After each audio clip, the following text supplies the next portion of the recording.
All right, folks. She's dedicated a career to building strong brands, brave brands, brands that connect with people and dare to be different. She spent 10 years in the best ad agencies in London and Paris, working on the world's leading consumer brands. She's now the VP of brand at one of the fastest growing tech companies in the world. One of my favorite brands, Sync, is the customer engagement platform. And the bottom line is when this lady wants to get something done, she makes it happen. So please help me welcome to the Demand Wars, Miss Gwen LaFage. Welcome, Gwen.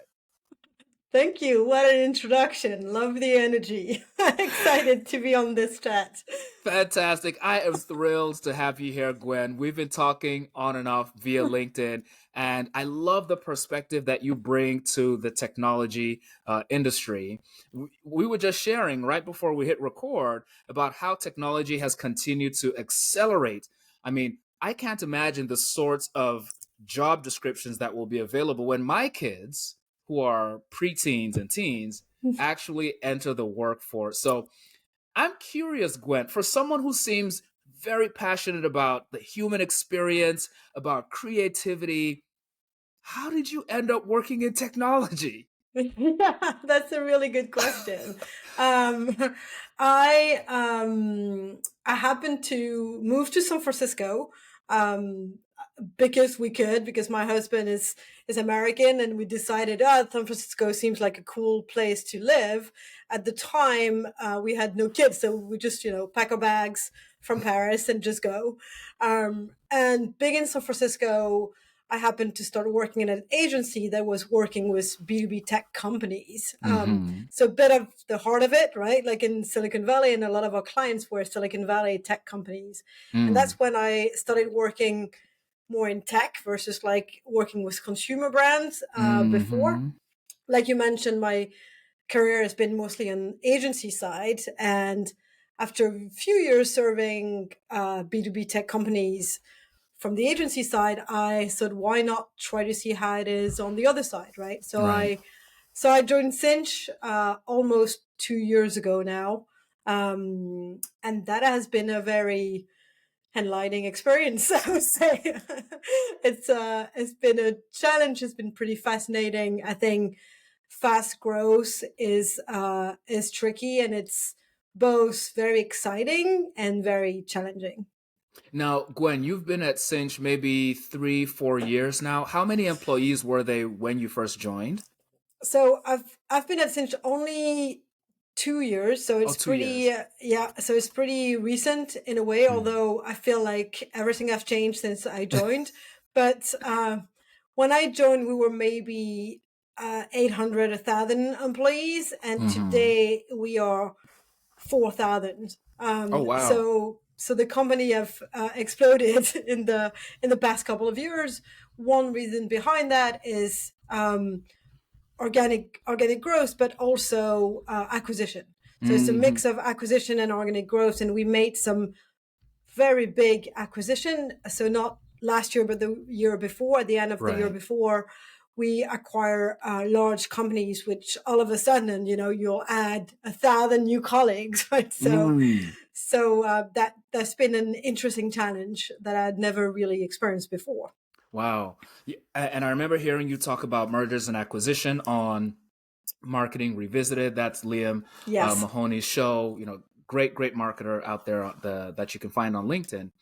But I'm interested, Gwen, you've talked about how really strong B2B companies invest in brand, like Snowflake and Zendesk and Gong. A lot of the folks that are listening might work at smaller B2B companies where they're focused maybe on survival from quarter to quarter and from year to year. So I want to get your take on this, Gwen. A lot of these smaller companies, they feel like they feel like brand is a luxury. Like they don't really have time to invest in brand because they need to go close deals. Is there really room for brand for smaller, high growth companies? So yes, the first answer will definitely be yes. I think it comes down to like how you define brand and what brand Mm, is, right? mm, If you feel that brand, or people that feel that brand is only large, expensive creative campaigns and a billboard on the 1-on-1 in San Francisco, then of course, like the small tech startup is not going to be able to do that. But I feel that with the place of social media and how the changes that we've seen with social and especially with LinkedIn, this has opened a new avenue for a smaller company to become a known brand and to kind Mm, of, in a sense, um, do branding in a very different way. And they can be creative without spending the big bucks, right? We're seeing like a lot of innovation and creativity and fun stuff happening on social. And I think some of the smaller brands, they really build it on social. And to me, brand is not just like your logo and the big creative campaigns. It's really the story you want to place in the mind of your prospects and how they perceive you. And in order to build that perception, right, you can do it in a lot of ways. And small companies are smart. Some of those small companies are doing it better than the big ones mm, without the money mm, because they use their people, they use their knowledge, they use content. So I see content as a really big part of building a brand. And I think that's kind of the shift that is happening, is that people are building their presence and their perception of their company. So we mm. could say their brand, but in a very different ways than Zendesk or Slack might have done it in the past, right? Right, right. No, that's really interesting. The fact that small tech companies could use that lack of size to their advantage. They're a bit more agile. And yet, a lot of times people anticipate that the benefits from brand maybe don't start showing up in the first month or 2 months. It's maybe the first, I don't know, year and a half. You've done this a number of times. When do we actually start to see those positive effects of a consistent brand effort? That's a difficult question. I don't really know if we can put like a timing on it. Hmm. I I do feel that it might, for smaller companies, it might start by building personal brands of the founders or the people in marketing, right? Like you can Mm, see some of the company that we see on social, and we all see the same ones, right? We see the one that has stronger voice. um, they build a lot of it through their people. You mentioned Gong, and I think Gong has the strength that they've done both kind of the big campaign, the billboard, the kind of creative stuff out there, spending the money on it, right? They did like a Super Bowl ad, but they also build their brands through the content and through their people. A lot of their employees, whether they're like marketing, sales, their CEO, their CMO, they post, right? They're front and mm, center. And they start associating them with the Gong brand, right? Like, mm. I mean, when you think about the Gong brand, what do you think about, right? You probably think about their CMO and Exactly. him singing on the piano, right? I mean, it's like, it's kind of that type of stuff that is like, it's so much linked to personal brand of some of the key Hmm. people at the company. And what has changed, I felt like, is that it used to be that you would do that if you were the founder or the CEO Hmm. of the company, right? Like if you think Steve Jobs, right? But now today I think of Gong. I don't only think about CMO. I also think about, I don't know, Sarah and Sal and I don't know, like some other folks there that are carrying the same kind of story and the Right. same message because they have a strong foundation Mm. on what they all talk about. So I think Yeah. that's kind of the foundation of the brand. Yeah, those are interesting examples. Gong in particular is an interesting one because my sense is that they have executive buy-in at the very highest levels on the importance and value of brand. So if the CEO and the founders believe in brand, I feel like that gives a lot of it creates a psychologically safe space for a lot of these employees to experiment with things. Yeah. On the other hand, when we have founders and CEOs who maybe intellectually understand that brand is helpful, but their energy is going into pipeline and closing deals. How do you think personal brands can emerge at those sorts of companies? It's a lot harder, I think, for sure. I think it will come out of a few employees that are building those kind of internal ambassador type of program. And that's also why I feel like it's can be easier for small company than it is for large ones. Mm, And here I guess it's one of my experience, right? I think like I see small startups with strong voices on LinkedIn, especially on LinkedIn, but it could be Twitter or TikTok or whatever. mhm. Um, and because they managed to rally like 5 employees because they're so small, maybe they're 20 people, or some of them are like 3 people and they all post tons and they feel so much bigger than they are, That's right? true. Like, I mean, like some of the brands or company that come across, and maybe I was looking at them today, it's like Spark Toro, audience research, Yep. that you Yep. probably know. Yep. Um, that company is tiny, right? Like, but do you know how many they are? Like, I think there's 3. Um, It's and, crazy. uh, and, you know, and that's the thing. It's like they have managed to build a good story and you could tell a brand. Yes, their founder was known before, so that definitely helps. Helps. Yeah. But it is through the people that they're managing to do that, and through sharing content and the Mm, knowledge. So I think like the content, and I know we've touched on this before, this idea of a media company in the place of the mhm, content, in a marketing strategy. Some of the small companies are really smart with that. They mhm, really approaching it in like content first approach, or content before product in a way in some cases, which is really interesting to watch, which is really hard to do as at a much larger company where Very things are true. already where things are already set up, where marketing teams operate in a certain way. When everyone has more of their place, it's a lot more difficult to shift things, I think. That's very true. Spark Toro, Rand Fishkin, and Amanda Natividad. That's a wonderful example of a much smaller company that is growing a brand, and they're doing it in a unique way. They're not necessarily doing the funny and entertaining content, but they do these really in-depth, deep dives on audience research. They will Yep. often feature the use of Spark Toro, but in a way, this maybe is a hat tip to product marketers and how they can be part of brand building. It's not at all in a way that's salesy, but and in fact, Rand does this thing that's really interesting and that builds trust. He'll often cite 2 or 3 other tools that people could use to do the same sort of research, which I find refreshing. Yeah, he's super smart. They're definitely super smart, and it also feel that they are everywhere, right? Like I think this like Mm-hmm. this omnipresence where you feel like, wait, how many are they? Like they are That's on true. every podcast that I listen That to, is true. or like any kind of like every time I open my LinkedIn, right? And it's like it's again like I would say that they are building a brand Mm. from the start, and Mm-hmm. it's evolve around content and knowledge.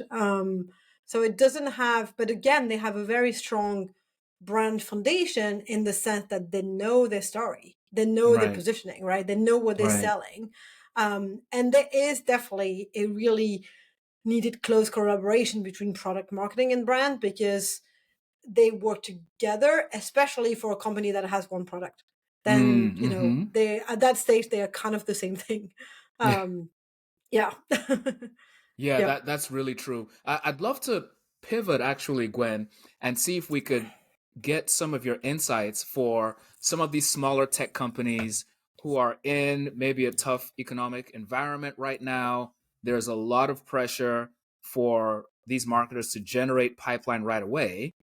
And I want Yeah. to see, looking through the lens of a brand marketer, how we can potentially help them generate demand. So, with your permission, we're going to play the first game in Demand Wars. It's called the Desert Island Marketer, Gwen. And so the idea is that you have a very limited budget. So let's say you've got only $1,000 a month We've dropped you on a desert island off the coast of France. You've got a computer, you have internet access, and you've got nothing else. What would you spend that $1,000 a month on to not only grow brand, but to also create demand? So I think it really depends of what I'm selling and who the audience is, right? So Mm-hmm. that's the key, I think, to like all those questions is, and I hate to say this, but it depends. But I will say, like, if we take an example of something that maybe is the easiest, which is you marketing a SaaS product to marketers or to Mm-hmm. sales, right? Which I think, and you have one SaaS product. I think to me that's kind of the easiest kind of play. And I will definitely, your audience is on LinkedIn, for example, in that case, and you have limited budget. I will spend a lot of time sharing content and knowledge on LinkedIn. So in the same way we mentioned Sportaro, video explaining what the product are, videos explaining like my point of view, sharing my opinions. I think I would do a lot of that to start creating a dialogue and a discussion around my point of view and around what I sell. So I will go content first. Mm-hmm. Potentially I could do that without spending money if I do that all by myself. And then I would probably put a bit of like paid behind some of those videos to amplify and target them, right? Like to reach kind of the right target audience and make sure that that content get like a larger visibility. I think that would probably be my first approach if I had like nothing else in place. Got it. Got it. So that's something that is available and accessible to most marketers immediately. Why do you think that maybe more marketers aren't actually taking advantage of that? It doesn't cost a lot of money, as you shared. Well, I think there's several things. There's like the fear of like putting yourself out there. It becomes a bit Mm, personal when you do that. Of course, it's a lot easier when you have a founder or like already those influencers in the company that can do it. Those subject matter expert. Maybe some of the marketers don't feel they have that expertise, so then they need to get someone else to do it that might not be comfortable in front of a camera. mhm, So I think there's definitely some barriers of doing it that small companies mhm, might not have, right? Like mhm, those guys that just like start their own company and they're small, they are going to be the one selling, building the brand, and they do all of that at the same time. And that's building demand, right? Because mm, it cross over to social selling, right? It's mm, just like it's the way that you make connection with your audience online and build that kind of following base mhm, around your ideas, mhm, which will be later, I guess, the people you would sell to. So I will probably do that or start building some very unique type of content mm. that can attract the right audience. Like, what is the content that people need that might attract the right audience? Um, to give another example, there again, small company, it's Peer Signal. Um, Ah, Again, very smart approach. They first built the content before they even told us what the company was selling. right. So so is that brand building or is that demand gen or is that Hmm. just smart marketing? um I'll say smart marketing, and then we can call it whatever we want. That's a really good example. Camille Trent started working at Peer Signal a few months ago. She's Yep. a really great marketer. Yeah, very excited about what Peer Signal is doing, and it's true. The content that they're putting out is very unique. Can't get it Yep. anywhere else. I think a lot of times marketers maybe struggle with how do I make my content unique. Say, for example, Spark Toro, you want to put out product marketing type content. Well, if I'm just showing the product features, my competition could do pretty much the same. So what are some ways maybe that marketers can go from highlighting their unique selling proposition, their value proposition, to actually doing something unique in the marketplace, almost creating a calling card? Yeah, I think it comes down to the foundation of the brand, right? The positioning, and like Ah. what is that story? What is that like foundation that will help your message be unique, right? So Mm-hmm. defining that positioning is key to the rest, because then once you have that and you tell that story again and again, you can try to get that rally cry around you, right? Which Exactly. is like what some of the demand and people, I guess, have done in like those the Chris Walker of Yeah. this world, right? Like which is like what it did, right? It's the same thing. It's like I have one opinion, I'm going to repeat it on like 20 videos and That's all the right. podcasts I'm invited on, and start building a community around that Mm-hmm. idea Mm-hmm. Mm-hmm. before I sell them what I sell, right? So Yes. it's and it's interesting to watch. I think it's all of these are example of smaller companies, I think, that are doing Yes. it well. Large companies, it's more difficult, Mm. because if you're one marketer in like 1,000 people company, it's like, why would I be the one making videos about stuff, right? Like you're not as close, I think, to like the audience and the product, and like Right. so. And most of the case, if we talk about some of those company, they might have several products in their portfolio. Mm. There's a lot of complexity, and as you grow, there's also a need for probably better production quality. Hmm. That can be a barrier. So there's a lot of differences, and I guess it also depends who you sell to. If you sell enterprise versus if you're self-serve model, right? Like Mm-hmm. it changes the game quite a lot as well. Yeah, that's really helpful. I appreciate the detail on the it depends, because it's really true. If you're one person working at IBM, it's very different. I used to work at IBM, and my goodness, I couldn't even begin to tell you how many products and brands, for that matter, live under that umbrella. So that point is well taken. I'm going to throw you a curveball here, Gwen, because you give us like multiple examples on how to grow brand and demand on a small budget. So let's look at the other side of the coin. What if we've been asked to grow our brand and create demand fast? So money is no object at this point. And it's like, okay, Gwen, we need results this month.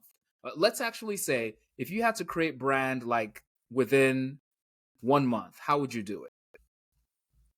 um I So, and money is not an issue. I can do anything I want.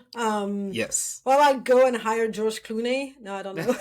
That's like, and like, oh, like, let's say Barack Obama, and I'll do an event.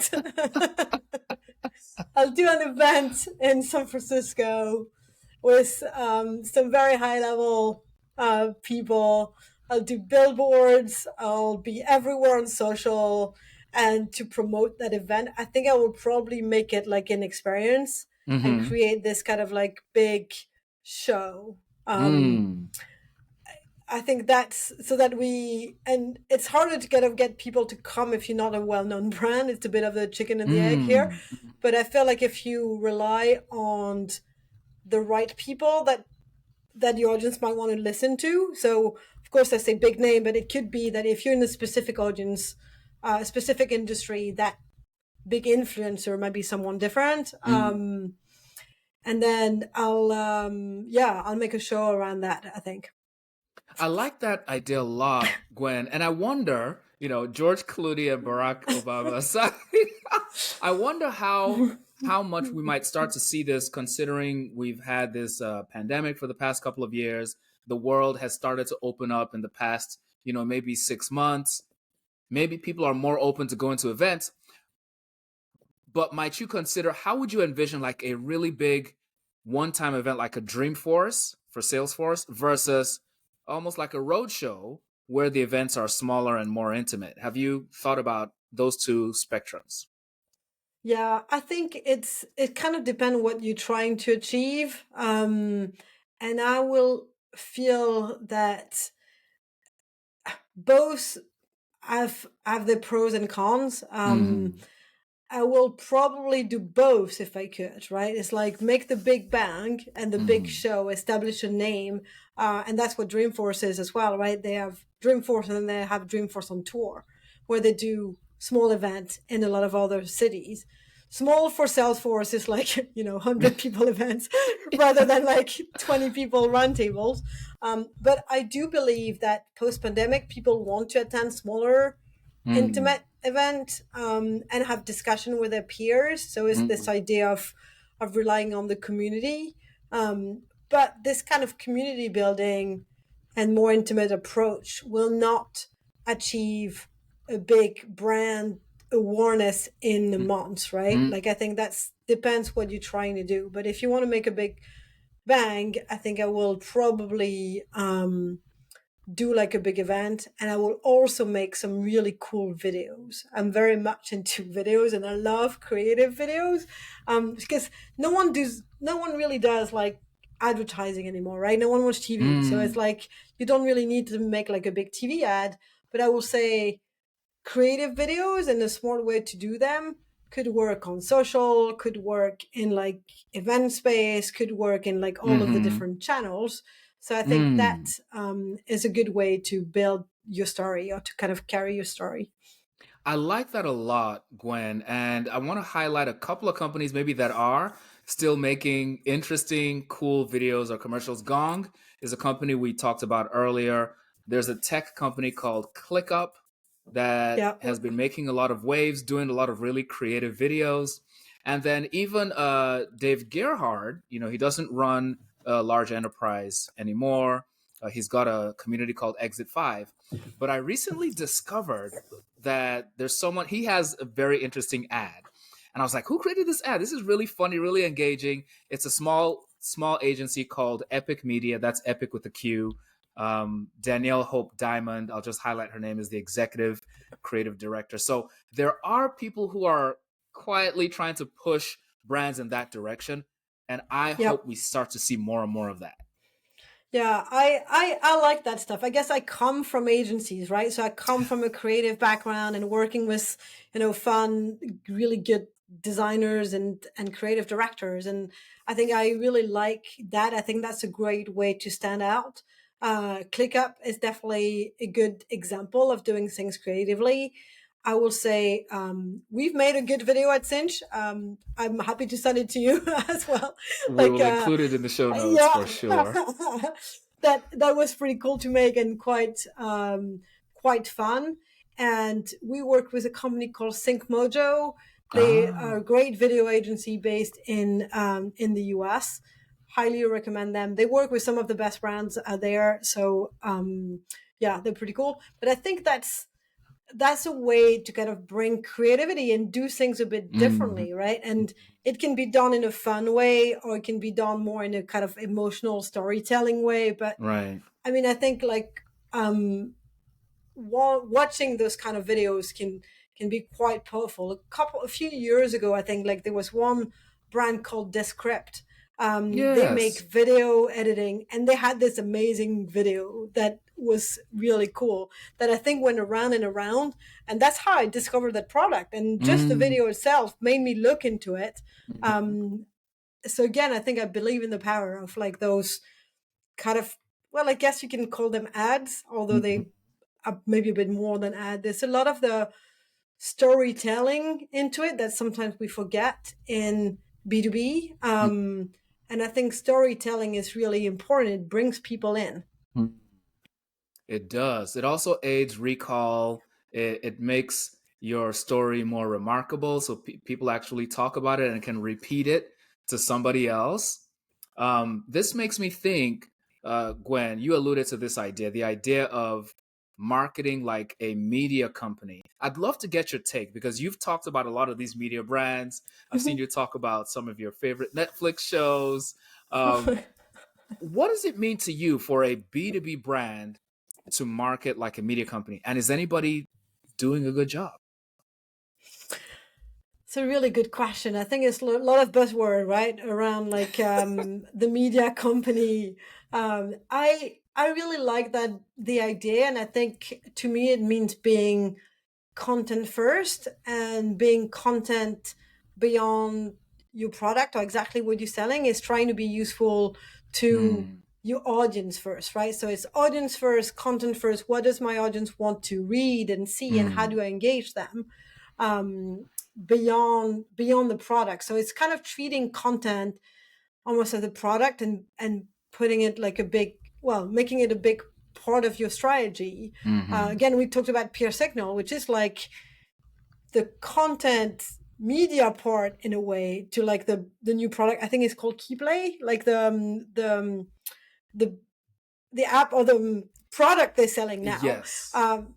But they kind of did it in a very interesting way. They did like the content first, right? Like Mm-hmm. and now there's also this company, Audience Plus, is it what it's called? Like they are Audience positioning themselves, Plus, yes. yeah, as like selling this idea. But I think what we've seen is that some large companies are adopting that idea and buying like media brands, right? It's like HubSpot uh, and trying to kind of build that because they realize that no one cares about you, no one cares about your company, and no one cares about your brand, right? What people cares about is really consuming kind of content that is enjoyable or useful to them. Mm-hmm. So people care about themselves, right? Like, which is kind of normal. We all do, right? So it's like, how do you make people care about something and hope they will associate it with your brand? Right. Um, I think it's a smart approach, and I would like to see more and more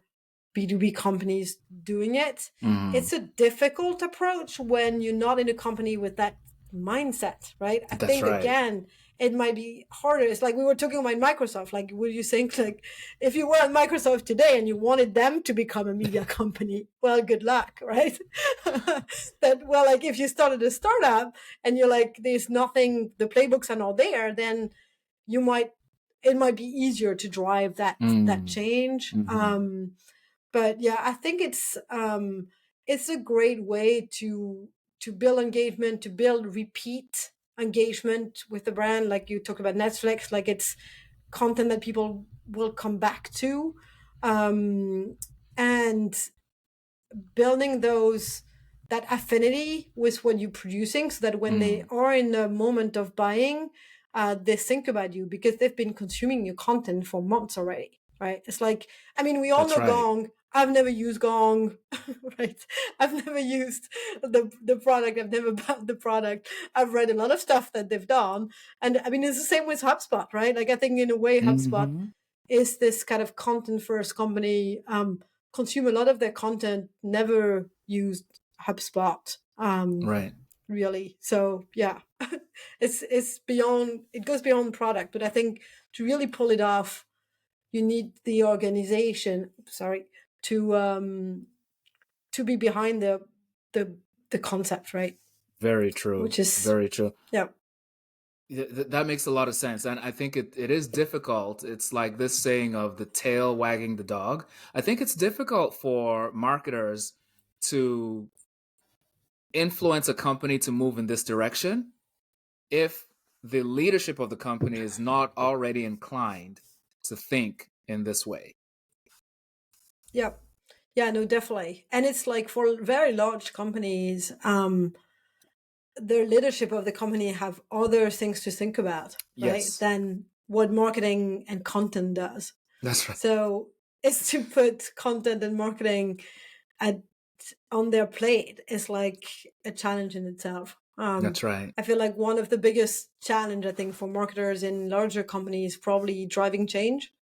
And Mm, like seeing, mm-hmm. okay, now everything is demand gen and we stop doing lead gen and I want to engage everything, right? In theory, you're like, yeah, I love that, but driving the change as a larger company is going to be a lot more difficult than doing it in like a mid-size scale up, right? Because it's harder to move larger organizations. Very true. Very true. Wow, really insightful. Gwen, I want to ask you one more question about how marketers should be measuring their brand efforts so that they know whether or not it's working. Um, so we're going to get into that question. But before we go there, uh, I'm going to give you one more challenging question, which is I like to call this game reality roulette. All right. So, what we do is we ask our experts on the show to think of one of their favorite reality shows that they've watched. It could be an old one or a new one, and remix that show for B2B marketers, right? So some people will pick The Price is Right. Some people will pick a dating show. I'd love to know. Some people pick Survivor, which gets kind of crazy. What reality shows have you maybe watched, and how could we collaboratively? I'll jump in with you. How could we remix this for B2B marketing? Ah, that's a really tough one. I'm trying to see what are the reality stuff that I've watched recently. I don't watch a lot of reality show and reality TV, but I guess some of the recent stuff I watch might be more games like with my kids. So American Ninja Warriors or The Oh. Floor is Lava. or or do you know Is It Cake is another really one. Yes. All three of those are big hits in my house. That's amazing. So That's I don't know. hilarious. Let's maybe we can pick one of those and think about what that will be for marketing. Oh, that's really funny. Okay, so I think Is It Cake is a really intriguing genre, Gwen, because there are now a number of different baking shows. And I like how I think Is It Cake? I don't know, it might be a Netflix show, but they found a unique, tiny little niche inside this world of cooking shows. So it's not just a cooking show, it's not just a baking show. They're now adding this sort of new industry where people are designing these cakes to look like household items. And I think Yep. sometimes we can look at a marketing campaign and we might think it's one thing, but it actually is something totally, totally different. So that could be a fun one. That could be a fun one, I guess. So we can play as it or lead, right? As like It looks like a lead. it looks like a lead, but if you cut it in the middle, do you have intent, right? Oh Like my that would be gosh. the Oh wow. I mean, listen, you might be onto something here, Gwen. You might be onto something because right. we have whole industries now that have sprung up dedicated to guessing and predicting and forecasting. It's almost like reading the tea leaves, trying to decide whether this is actually intent or not, versus just allowing the Yep. person to raise their hand and say, I'd like to talk to a salesperson. So I think that's a great one. Yeah. That's a great one. Okay. I like how you think. I like how you think. Um, Gwen, I do want to know before I let you go, how in the world do we know that our brand efforts are working? With demand generation, with lead capture, we can know very quickly, are the leads coming in? How much are the leads? What's my conversion? But with brand, sometimes people feel it's more squishy.